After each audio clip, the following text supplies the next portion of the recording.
On peut aller porter plainte. Je sais que ça bloque des gens de porter plainte et que, deuxième problème aussi, c'est qu'on n'est pas toujours pris au sérieux. Lors d'un viol, je sais que c'est possible qu'on demande comment tu étais habillé, des choses comme ça qui ne devraient pas avoir à se poser quand on dépose une plainte pour viol.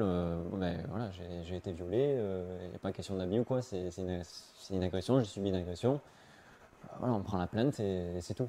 Moi, je trouve que attendre et patienter avant de dire ce qui s'est passé, justement, ça fait pas oublier et c'est pas la bonne façon de faire. Il faut vraiment en parler et c'est que comme ça qu'on peut passer à autre chose et avancer.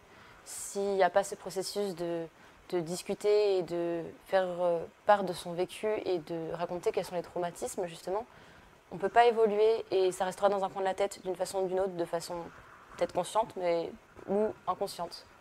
Donc je trouve que c'est super important de rappeler qu'il faut en parler et qu'il ne faut pas attendre en fait, le moins de temps possible. On peut aussi aller demander une attestation médicale, aller voir un médecin pour demander une attestation médicale ou psychologique, d'ailleurs sur le retentissement psychologique. Voilà, il y a différentes manières d'étayer la plainte avec un faisceau d'indices ou de preuves. En tout cas, en tant que mineur, on peut aller porter plainte seul.